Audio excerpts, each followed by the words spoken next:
Hello student, good morning. कैसे आप सब? आई होप कि अच्छे होंगे। दोस्तों, आज की क्लास में हम लोग फिर से पढ़ने जा रहे हैं पॉकेट जी के सामान्य ज्ञान खान सर का बुक। ठीक है, तो चलिए पेज नंबर 7 निकाल लीजिए और पार्ट जो है आज का जो पार्ट है 55 है। ठीक है, पेज नंबर 7 निकालेंगे और 55 में आ जाएंगे। तो चलिए, और मेरा एक ही शर्त है कि अगर आपको पढ़ने हैं तो आपको सबसे पहले एक स्टोरी सुनना पड़ेगा। स्टोरी सुनने के बाद आपका ऑब्जेक्टिव क्वेश्चन आप खुद से करेंगे। ठीक है, उसके बाद आप बुक पे जाएंगे और मिलाएंगे कौन कौन सा क्या है क्लियर है, कौन कौन सा क्लियर नहीं है। तो चलिए स्टार्ट करते हैं। कहता है, सुबह सुबह आंगन में आरव करा है किताब लिए हुए, दादाजी जैन धर्म में इतना कुछ है। तो मेरे प्यारे स्टूडेंट, इस स्टोरी से आपको यही पता चल गया होगा कि हम लोग क्या पढ़ रहे हैं। हम लोग पढ़ रहे हैं जैन धर्म। क्या पढ़ रहे हैं? जैन धर्म। वेरी गुड, आगे बढ़िए। जैसे जैसे स्टोरी सुनेंगे वैसे वैसे हमारा सारा डाउट क्लियर हो जाएगा और खान सर का जो पॉकेट जी के बुक है वो एकदम हलवा हो जाएगा। ठीक है, तो चलिए। कहता है, सप्तभंगी अनेकांतवाद स्यादवाद उपासना। कुछ समझ नहीं आ रहा है। दादाजी से कह रहा है, दादाजी जैन धर्म में इतना कुछ है। क्या क्या है? सप्तभंगी हैं, अनेकांतवाद हैं, स्यादवाद हैं, उपासना हैं और कुछ और ये सारी चीज़ें जो हैं आरव को समझ में नहीं आ रहा है। फिर कह रहे हैं, दादाजी मुस्कुराते हुए कह रहे हैं, हाँ बेटा, ये बातें दिखने में कठिन है, लेकिन चल मैं एक एक करके कहानी की तरह समझाता हूँ, है ना। जैन धर्म के सप्तभंगी, देखिए कह रहा है ना, सप्तभंगी ज्ञान के दो अन्य नाम हैं। क्या नाम है? अनेकांतवाद और स्यादवाद। देखिए, सप्तभंगी के अन्य दो नाम हैं। क्या क्या है? जैन धर्म के सप्तभंगी जो हैं, सप्तभंगी, इनके सप्तभंगी ज्ञान के दो अन्य नाम हैं। एक तो है अनेकांतवाद और ये दूसरा है जो स्यादवाद। इसको स्याही से याद रखेंगे, इसको अनेक से याद रखेंगे। तो अनेकांतवाद, स्यादवाद, याद हो गया। आरव कर रहा है सप्तभंगी मतलब, दादाजी कर रहे हैं सप्तभंगी। सप्त यानी सात और भंगी यानी दृष्टिकोण या तरीका, है ना। कहता है इसका मतलब है, देखिए इसका मतलब है किसी भी चीज़ को 7 अलग अलग तरीके से देखने का तरीका, उसे क्या कहते हैं? सप्तभंगी कहते हैं। क्यों जरूरी है? जैन धर्म मानता है कि सच यानी सत्य जो है एक ही नहीं होता, बल्कि वह अलग अलग नज़रों से अलग दिख सकता है। ठीक है, इसीलिए हर चीज़ को कई दृष्टिकोणों से देखने की आदत होनी चाहिए। अब आइए, फिर कह रहा है, इसी को कहते हैं सप्तभंगी ज्ञान यानी 7 तरह की सोच। क्या है जी? सप्तभंगी ज्ञान मतलब 7 तरह की सोच। फिर दादाजी कह रहे हैं अनेकांतवाद, यह जैन दर्शन का तत्व मीमांसीय सिद्धांत है। मेरे प्यारे स्टूडेंट, इस पर ध्यान दीजिएगा। कहते हैं ये अनेकांतवाद यानी यह कह रहे हैं यह जैन दर्शन जो है, जैन दर्शन का तत्व मीमांसीय सिद्धांत है। और दूसरा जो है स्यादवाद, यह जैन दर्शन का ज्ञान मीमांसीय क्या है? सिद्धांत है। अब 1 नंबर को समझते हैं कि अनेकांतवाद क्या होता है। यह जैन धर्म का क्या है? तत्व मीमांसीय सिद्धांत। इस सिद्धांत को समझिए। कहते हैं, अब इसका आसान मतलब समझो आ रहा हो। अनेकांतवाद क्या है? अनेकांत, अनेक प्लस अंत, यानी किसी वस्तु को देखने के कई तरीके होते हैं। जैसे दर्शन कहता है कि कोई भी चीज़ पूरी तरह से एक ही रूप में नहीं होती है। क्या होता है? कोई भी चीज़ पूरी तरह से एक ही रूप में नहीं होती है। हर वस्तु के अनेक पहलू, है ना, यानी साइड्स होते हैं। उदाहरण के लिए, एक गिलास आधा पानी से भरा है। कोई बोलेगा यह आधा पानी है। ठीक है, एक गिलास जो है आधा पानी उसमें रखा हुआ है। कोई कहेगा कि यह आधा खाली है, तो कोई बोलेगा यह आधा भरा है ना। तो जैन दर्शन कहता है दोनों सही हैं, बस देखने का दृष्टिकोण अलग अलग है। समझ में आया ना। अब आइए, अब इसका संबंध जो है तत्व मीमांसीय सिद्धांत से, तो इसका मतलब क्या होता है? अब इसका जो संबंध है तत्व मीमांसीय सिद्धांत से क्या है? तत्व मतलब कोई वास्तविक चीज़। समझ में आ रहा है ना। तो देखिए, बोरिंग क्लास नहीं है। अगर आप एक बार दादाजी की स्टोरी सुन लेते हैं तो अभी होने वाला है ऑब्जेक्टिव क्वेश्चन जो कि खान सर के बुक में दिया हुआ है। सारे के सारे डाउट क्लियर हो जाएंगे आपके लिए। वो बुक जो है ना हलवा हो जाएगा। तो कह रहा है ना, तत्व कोई वास्तविक चीज़ या सच्चाई जैसे आत्मा, शरीर, पदार्थ, है ना, ये तत्व हो गए। अब मीमांसा के मतलब समझिए, उस सच्चाई को तर्क से समझना होता है मीमांसा। यानी अनेकांतवाद यह सिद्धांत है कि किसी भी तत्व, वस्तु, सत्य, है ना, सत्य को केवल एक नजरिया से नहीं समझा जा सकता, बल्कि कई नजरियों से समझना क्या है, जरूरी है। Very good. अब देखता है इसका रसांश अगर देखें तो अनेकांतवाद जैन दर्शन का वह सिद्धांत है जो सिखाता है कि हर वस्तु की सच्चाई को कई दृष्टिकोणों से देखना चाहिए। ठीक है, सिर्फ एक पक्ष से नहीं देखना चाहिए, जैसे गिलास का उदाहरण दिया। ठीक है, अब आइए फिर आते हैं स्यादवाद। इसका मतलब क्या होता है? स्यादवाद यह जैन दर्शन का ज्ञान मीमांसीय सिद्धांत है। दादाजी कह रहे हैं, अब समझो इसका मतलब। स्यात का अर्थ है शायद या एक दृष्टि से, है ना। वाद का अर्थ है विचार या सिद्धांत। स्यातवाद कहता है कि कोई भी बात पूरी तरह से सच या झूठ नहीं होती। कोई भी ज्ञान या कथन परिस्थितियों और दृष्टिकोण पर निर्भर करती है। समझिएगा, कोई भी ज्ञान जो है, कथन जो है, क्या परिस्थितियों और दृष्टिकोणों पर निर्भर करता है। या आप देखिए, एक एग्जाम्पल हमको याद आ गया कि लोग कहता है कि अगर एक झूठ बोलने से 100 की जिंदगियां बच रही है तो वो झूठ बोल देने चाहिए। देखिए, तो वो लागू हो रहा है यहाँ पे। कहता है परिस्थितियों और दृष्टिकोण पर निर्भर करता है। क्या? स्यातवाद। अब देखिए कह रहा है ना, स्यातवाद क्या है? स्यादवाद कहता है किसी भी ज्ञान या कथन को पूर्ण और अंतिम सत्य मानो। समझ में आ रहा ना? किसी भी ज्ञान हो या कथन को क्या करना है? पूर्ण और अंतिम सत्य मानना है। उसे शायद ऐसा है, शायद कहकर स्वीकार करो, क्योंकि हो सकता है कि किसी और दृष्टिकोण से वह बात क्या है, अलग है। आप कह रहे हैं गलत है और किसी के नज़रियों से क्या है, सही है। ठीक है, उदाहरण के लिए अगर कोई कहे यह बर्तन खाली है और स्यादवाद कहेगा यह शायद खाली है ना। अगर हम उसमें पानी देखें तो कह सकते हैं यह शायद खाली है, यह शायद नहीं खाली है। अगर उसमें क्या है, हवा, हम तो हवा देखेंगे तो हमारा दृष्टिकोण अलग हो गया कि नहीं। हम उस थाली में, आप देख रहे हैं कि खाली है, लेकिन हम देख रहे हैं कि उस थाली में हवा भरा हुआ है, उस थाली में प्रकाश भरा हुआ है, तो हमारा दृष्टिकोण क्या हुआ, अलग हुआ कि नहीं। यही स्यादवाद कहता है। अब देखिए, यानी हर बात की सच्चाई पर कई शर्तें हो सकती हैं, इसीलिए हम उसे सीधे हाँ या ना में न कहें। देखिए, रसांश अगर हम समझे तो स्यादवाद जैन दर्शन का ऐसा सिद्धांत है जो कहता है कि ज्ञान हमेशा सापेक्ष होता है। कोई भी बात पूरी तरह से सही या गलत नहीं होती, बल्कि शायद सही हो सकती है ना। परिस्थिति और दृष्टिकोणों पर क्या होता है, निर्भर करता है। देखिए, जैन धर्म कर्म फल एवं पुनर्जन्म में विश्वास रखता है। इसका मतलब समझिए, कर्म फल, जैसा कर्म करोगे वैसे फल मिलेगा। ये कौन करता है? जैन धर्म में कहता है कि जैसा कर्म करोगे वैसा फल मिलेगा। अगर अच्छे काम करोगे तो अच्छा फल मिलेगा, बुरे काम करोगे तो दुखद फल मिलेगा। पुनर्जन्म का मतलब है कि मरने के बाद आत्मा फिर से नया जन्म लेती है। ये बात कान खोल के सुन लो। पुनर्जन्म का मतलब है कि मरने के बाद आत्मा फिर से जन्म लेती है। यह जन्म पिछले जन्मों के कर्मों पर निर्भर करता है। यानी जैन धर्म मानता है कि आत्मा अमर है और वह अपने कर्मों के अनुसार बार बार जन्म लेती है। देखिए, कह रहा है ना, यहाँ समझिए कि कह रहा है कि जैन धर्म मानता है कि आत्मा अमर है और वह अपने कर्मों के अनुसार बार बार जन्म लेती है। प्रत्येक वस्तु में क्या होती है, आत्मा होती है। ये जैन धर्म मानता है। जैन धर्म कहता है कि केवल मनुष्य ही नहीं, बल्कि पेड़ पौधे, पत्थर, जल, वायु, आग आदि में, आग में भी देखिए आत्मा होती है। ये जैन धर्म मानता है। अब आइए, कहते हैं इन आत्माओं को जीवात्मा कहा जाता है। एक शरीर में एक से अधिक आत्मा भी हो सकती है। अब मान लीजिए हम हैं, क्या पता कि हमें 2 आत्मा है, 3 आत्मा है कि नहीं। तो एक शरीर में क्या एक से अधिक भी आत्माएं हो सकती हैं। इसका मतलब कोई चीज़ जैसे जल, वनस्पति, मिट्टी आदि, उनमें कई आत्माएं एक साथ हो सकती हैं। उदाहरण के लिए एक गिलास पानी में कई प्रकार के सूक्ष्म जीव होते हैं कि नहीं, बताइए। जैन धर्म कहता है कि इन सभी में क्या होती हैं, आत्मा होती है। Very good. अब देखो, दादाजी कह रहे हैं कि भद्रबाहु द्वारा स्थित कल्प सूत्र में जैन तीर्थकों की जीवनी है ना। मथुरा एवं अमरावती शैलियों में जैन धर्म से संबंधित मूर्तियों का क्या है, निर्माण करवाया है।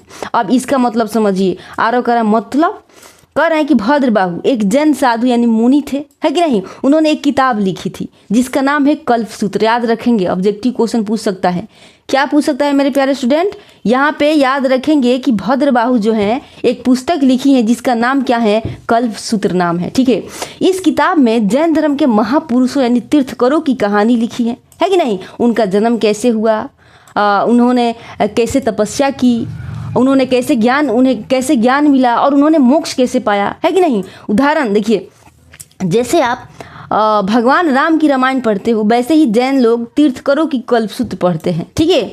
अब देखिए, मथुरा एवं अमरावती शैलियों में जैन धर्म से संबंधित मूर्तियों का क्या है, निर्माण करवाया है, ठीक है। इसका मतलब है कि मथुरा यानी कि उत्तर भारत और अमरावती यानी दक्षिण भारत, ये दोनों जगहों पर क्या है, पुरानी मूर्तियां बनती थी, ठीक है। इन जगहों पर जैन धर्म के भगवान जो थे, महावीर जो थे, की पत्थर की मूर्तियां बनाई गई है ना। इन मूर्तियों में भगवान ध्यान से बैठे हुए और खड़े हुए दिखते हैं। उदाहरण के लिए, जैसे मंदिर में पत्थर की भगवान की मूर्ति होती है वैसे ही जैन धर्म की मूर्तियां भी मथुरा और अमरावती जैसे जगहों पर बनाई गई हैं, ठीक है।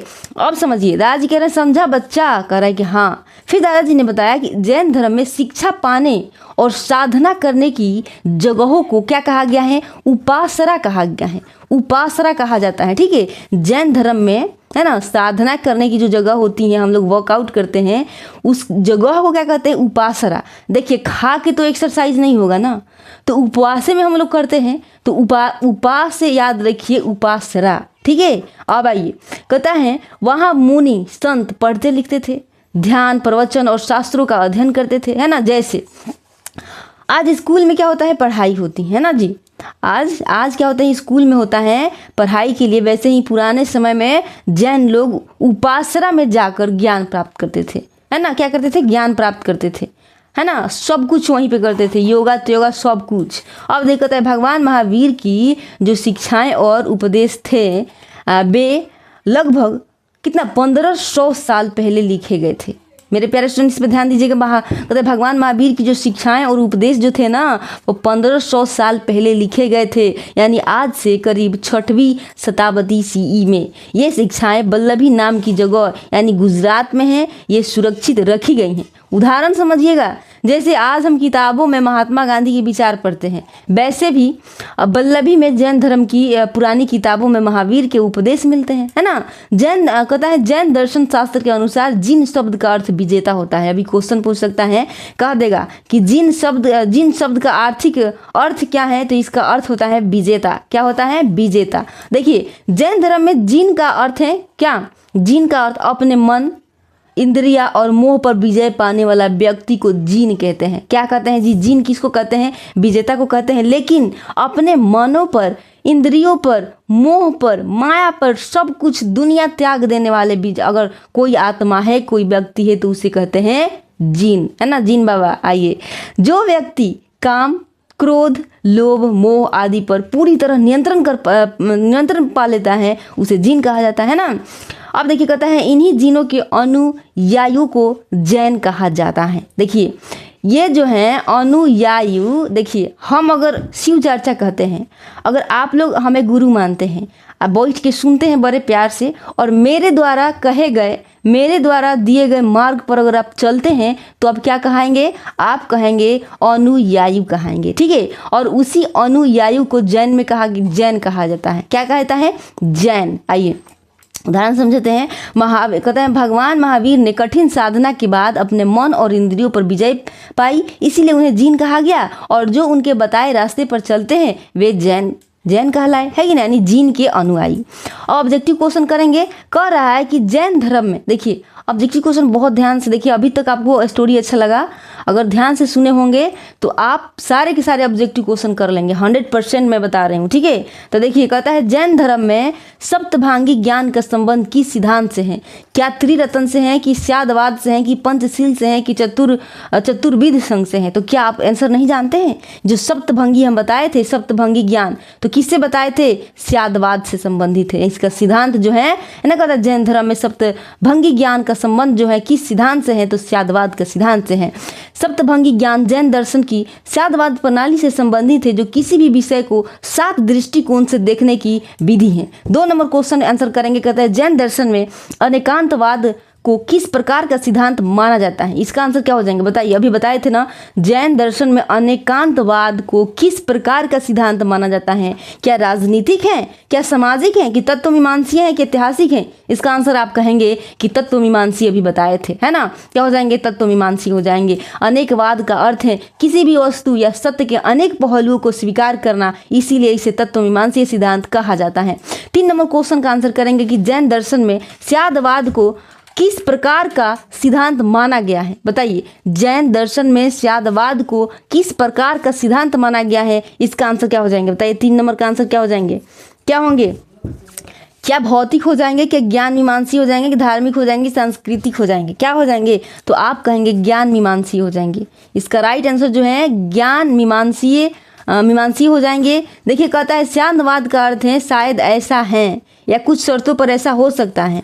यह ज्ञान की सीमाओं और संभावनाओं को मानता है, इसीलिए इसे ज्ञान मीमांसीय सिद्धांत कहा जाता है। ठीक है, चलिए अब देखिए 4 नंबर क्वेश्चन का आंसर करेंगे। कहता है निम्न में से कौन सा जैन सिद्धांत 7 प्रकार की संभावनाओं से युक्त ज्ञान की व्याख्या करता है। बताइए, क्या कहेंगे इसका आंसर। क्या पंचशील कहेंगे, सप्तसती कहेंगे, या फिर सप्तभंगी ज्ञान कहेंगे, कि देवधवाद कहेंगे। इसका आंसर क्या करेंगे 4 नंबर का, बताइए क्या कहेंगे मेरे प्यारे स्टूडेंट। तो आप इसका आंसर जो कहेंगे वो कहेंगे सप्तभंगी ज्ञान। समझ में आ रहा है कि ना? अगर समझ में आ रहा है तो प्लीज़ लाइक करें जरूर। ठीक है, कहते हैं निम्न में से कौन सा जैन सिद्धांत यानी 7 प्रकार की संभावनाओं से युक्त ज्ञान की व्याख्या करता है। इसका आंसर हो जाएगा सप्तभंगी ज्ञान।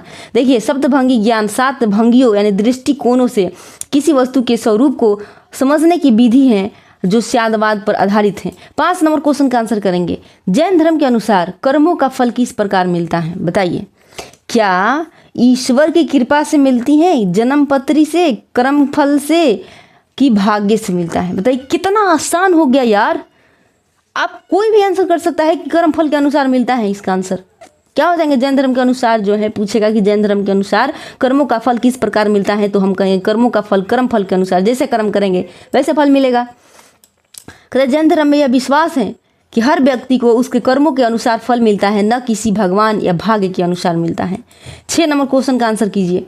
कहता है जैन धर्म के अनुसार आत्मा कहाँ पाई जाती है। बताइए, 6 नंबर का आंसर करेंगे कि जैन धर्म के अनुसार आत्मा कहाँ पाई जाती है। केवल मनुष्य और पशुओं में, केवल भगवान में, प्रत्येक वस्तु में, केवल ब्राह्मणों में। बताइए, अगर आप ध्यान से स्टोरी सुने होंगे तो एकदम मज़ा आ जाएगा क्लास में आपको। तो क्या हो जाएंगे इसका आंसर, आप कहेंगे प्रत्येक वस्तु में क्या होती है, आत्मा पाई जाती है। वेरी गुड, आगे बढ़ते हैं। कहता है कि जैन दर्शन के अनुसार सभी वस्तुओं में आत्मा होती है, जैसे मिट्टी, जल, वायु, अग्नि, सभी में। 7 नंबर क्वेश्चन का आंसर करेंगे कि जैन धर्म के अनुसार क्या एक शरीर में एक से अधिक आत्मा हो सकती है। अभी तो एकदम हलवा हो गया। बताइए, अभी तो एकदम हलवा हो गया।